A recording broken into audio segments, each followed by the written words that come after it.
Dallas-Fort Worth has become a hotbed on the AAU basketball national recruiting landscape. Plenty of top prospects who have gone on to eventually star in the NBA. But never before have we seen a player quite like the one Keith Russell discovered. Meet Kellen Buffington, the organizer of one of the biggest AAU tournaments this area has seen in a while. 189 teams from all over the nation. In addition, his job is to evaluate talent for some of the biggest college programs in the country. Ultimately, it's a lot of work, and if you're not one of the top 25 to 50 players in the country, somebody like myself or another evaluator, we need to identify you and spread the word about who you are as a player and a person to allow these coaches to get to know you and then make a decision if they want to recruit you and invest in you. Here at Drive Nation, the action was hot and heavy. It was everywhere, baseline to baseline. But clearly, there was one person who stood out from the rest. I've never seen anything like that a day in my life before. Specifically the play where he came down the middle and dunked on the 7-footer. I just thought that was as spectacular as ever. That's the most spectacular play I've ever seen, I promise you.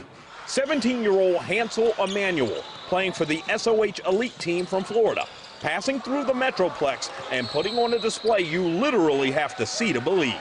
He's been like a sensation pretty much on social media.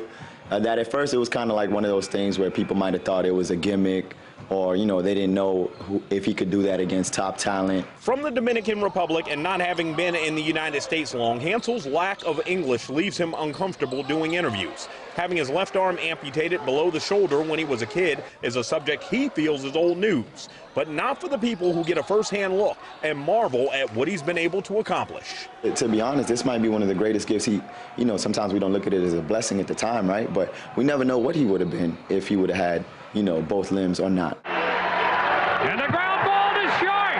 Velarde. He did it. He did it. No hitter for Jim Abbott. No one will ever forget Yankees pitcher Jim Abbott throwing a no-hitter despite missing his right hand.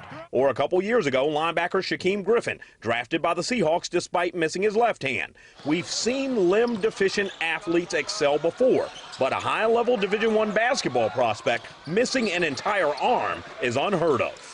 There is precedence. I would say he definitely has the following of those guys.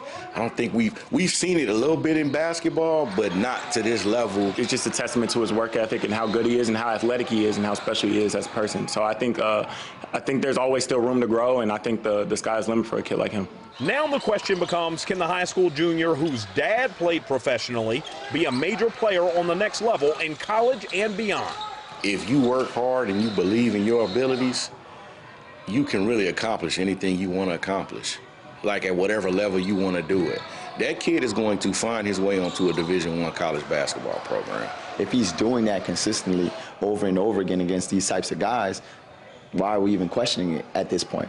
The question should be is how high is he going to go, not if he's going to play Division I basketball. DFW can thank Hansel Emmanuel for the visit and reminder that life has no boundaries and no limits. Keith Russell, CBS 11 Sports.